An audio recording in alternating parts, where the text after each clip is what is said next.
আমরা অনেক সময় ভবিষ্যৎ লইয়া চিন্তা করি। ভবিষ্যৎ হইলে ভাই কবরে কি হবে, হাসরে কি হবে, ফুলসেরাতে কি হবে, জান্নাত অথবা জাহান্নামের কি অবস্থা হবে, এইটা হইলো ভবিষ্যৎ। অথচ আমরা এটা বাদ দিয়া আমার ছেলের ভবিষ্যৎ কি হবে, মেয়ের ভবিষ্যৎ কি হবে, তারা কি লেখাপড়া করলো কি করলো না, বা কি কোথায় গেল, এগুলো চিন্তা করি।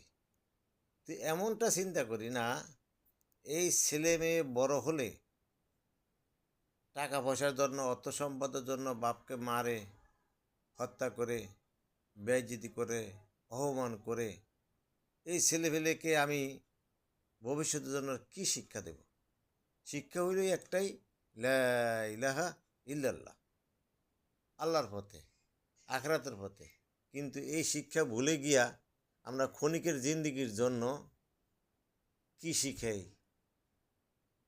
কুশিক্ষা শিখাই, সুশিক্ষা শিখাই না।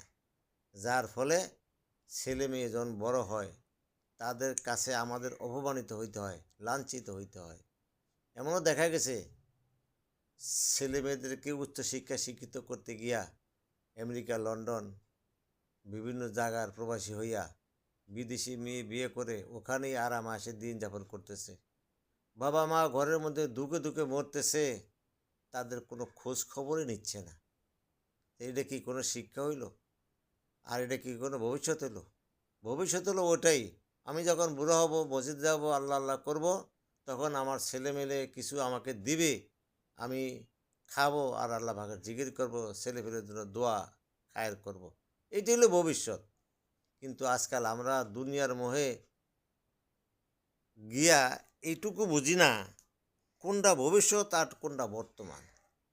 আর এই অর্থ সম্পদ কামাইতে গিয়া আমার জীবন চলে যাচ্ছে ডাকাতের হাতে, হাইজ্যাকারের কাছে, ছিনতাইকারীর হাতে।